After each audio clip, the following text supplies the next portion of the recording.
El sonido no fue un rugido. Fue una serie de chasquidos limpios, idénticos, como si alguien estuviera cerrando una puerta una y otra vez. Sin esfuerzo. Red. Silencio. Red. Silencio. Y de pronto, el silencio se volvió miedo.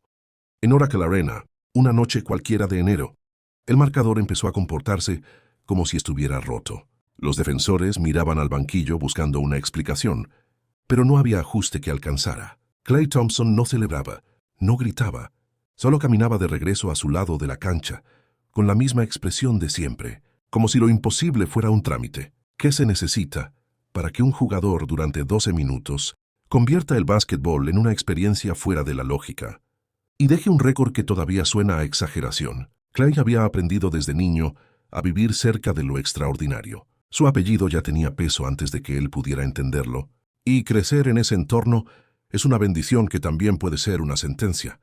Todos esperan que seas algo, incluso antes de que tú sepas qué eres. En la NBA, esa presión se disfraza con aplausos, pero por dentro muerde igual. Para cuando Golden State empezó a transformarse en una fuerza real, Klay ya era conocido por una cualidad extraña en el mundo del show. No pedía permiso. No hablaba más de la cuenta. No buscaba el centro. Simplemente aparecía, tomaba el tiro y desaparecía. Ese perfil lo volvía perfecto y peligroso para sí mismo, porque el asesino silencioso también carga con una maldición. Cuando falla, nadie lo ve luchar, solo lo ven fallar. Y a Klay, incluso en el ascenso de aquellos Warriors, le perseguía ese juicio. Steph Curry era la corriente eléctrica, el gesto, el baile. Draymond Green era la voz que empujaba. Klay, en cambio, era el hombre que tenía que estar listo cuando el caos lo exigiera. Ser el segundo filo suena romántico, hasta que entiendes lo que significa. Si dudas un segundo, el sistema te traga.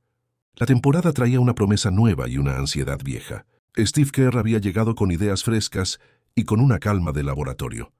Mover el balón, compartir el brillo, confiar en la repetición. Pero a veces, la repetición no basta para callar el ruido interno. Klay cargaba con noches en las que la mano parecía de piedra, con partidos en los que el tiro llegaba tarde, con miradas que preguntaban si de verdad era una estrella o solo un engrane perfecto. Esa duda no se anuncia en conferencias de prensa. Se guarda, se traga, se entrena en silencio.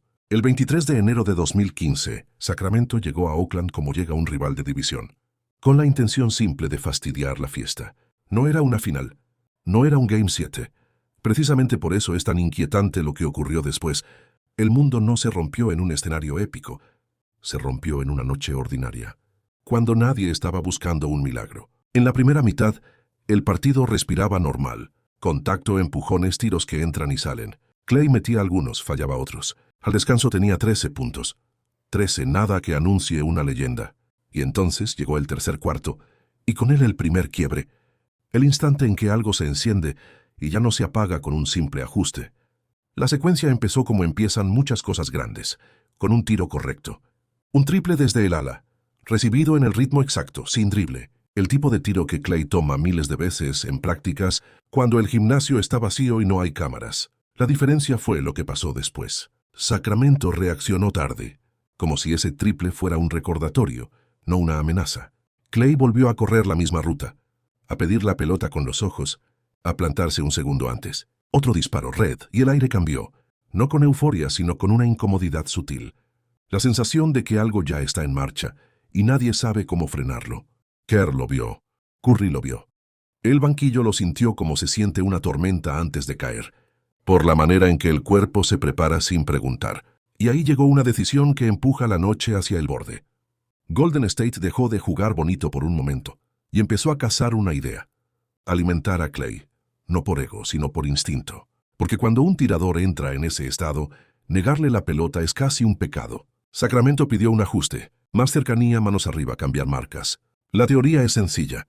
La práctica se vuelve humillante cuando el rival ya está en trance. Klay recibió en la esquina, con un defensor pegado al pecho.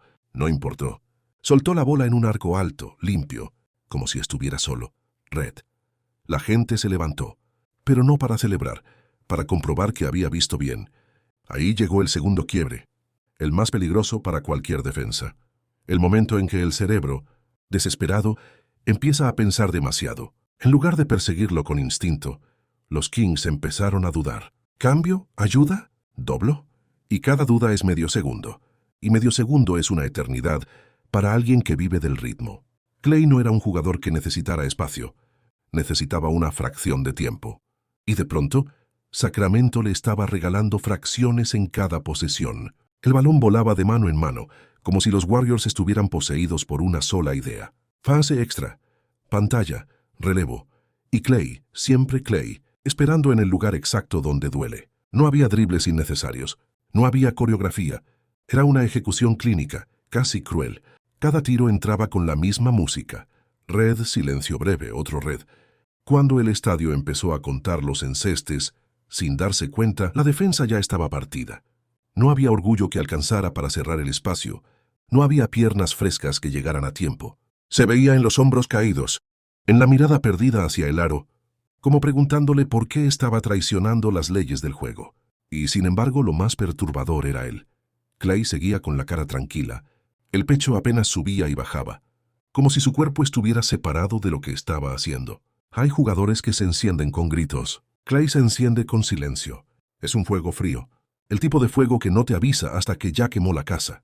En el banquillo, Curry sonreía como alguien que sabe que está presenciando algo irrepetible. Draymond gritaba indicaciones con una mezcla de orgullo y pánico. Kerr, un hombre que había vivido noches imposibles al lado de leyendas, miraba con una incredulidad casi infantil. Años después lo resumiría sin grandes adornos. Se sintió como una experiencia religiosa. Y entonces llegó el tercer quiebre, el instante en que la noche dejó de ser una racha y se volvió historia, porque el récord ya estaba en la garganta de todos. Sacramento intentó romper el ritmo con tiempo muerto. Es lo que se hace cuando no entiendes, detener el reloj, reiniciar el mundo. Pero el mundo no reinició. Volvieron y Clay clavó otro triple, luego otro. El defensor llegó a tiempo, y aún así llegó tarde. En un deporte donde todo se calcula, él convirtió los ángulos y las distancias en una broma.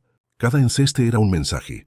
No hay plan que alcance cuando alguien entra en ese lugar donde el aro parece más grande y el tiempo más lento. La locura no fue solo que anotara, sino cómo lo hizo. Tiros en transición, tiros tras pantalla, tiros en la esquina con un brazo estorbando la visión. Sin dribles, sin pausa, como si el balón lo buscara. A él. Y lo que estaba ocurriendo era todavía más cruel por su pureza. No había trampas, no había artificio, solo ejecución perfecta. En esos 12 minutos no falló un solo tiro de campo y metió 9 triples en el mismo cuarto. Cuando sonó la bocina del periodo, la cifra era imposible, 37 puntos en un solo cuarto.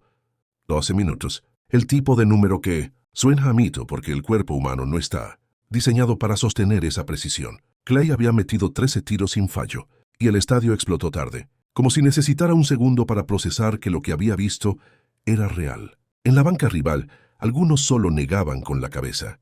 El básquetbol, por un instante, pareció un deporte demasiado pequeño para lo que acababa de ocurrir. Pero el documental verdadero no termina con la bocina, porque el precio de tocar lo imposible es que lo imposible te persigue. Clay terminó esa noche con 52 puntos, y la victoria fue amplia, pero lo que quedó no fue el marcador. Lo que quedó fue una etiqueta pegada a su piel. El hombre que rompió el juego en un cuarto. Y una etiqueta así pesa. A partir de ese día, cada mala racha parecía una caída desde un lugar demasiado alto. Cada partido discreto era comparado, aunque nadie lo dijera en voz alta, con aquellos 12 minutos. El mundo del deporte ama las cumbres, pero se aburre de los caminos. Y Clay, que siempre había sido un trabajador del camino, se convirtió en prisionero de una cumbre. Años después, cuando el cuerpo le mirin sensi cobró su factura y el destino lo obligó a mirar el juego desde afuera, ese cuarto se transformó en refugio y en fantasma. Refugio, porque recordaba quién era cuando todo funcionaba. Fantasma, porque también recordaba lo rápido que puede desaparecer. El básquetbol es cruel con los tiradores. Les da gloria en ráfagas y luego les exige repetirla como si fuera fácil. Pero no se puede repetir un relámpago por calendario. Solo se puede preparar el cielo y esperar. La noche de los 37 no fue solo una exhibición de puntería. Fue la prueba de que, incluso dentro de un sistema perfecto, existe un momento en que el individuo rompe el molde y la historia se rinde. Fue el triunfo del jugador que no necesitó ser el protagonista de los comerciales para convertirse en una fuerza natural. Fue el recordatorio de que la grandeza puede ser silenciosa y por eso mismo aterradora. Porque lo más impresionante de Klay Thompson no fue que anotara. 37 fue que lo hizo sin pedir perdón, sin anunciarlo, sin cambiar su rostro, como si el mundo se hubiera quebrado y él solo estuviera cumpliendo con su trabajo. Si te atrapó este tipo de historia y quieres más documentales narrados de la NBA, suscríbete ahora y acompaña el próximo viaje.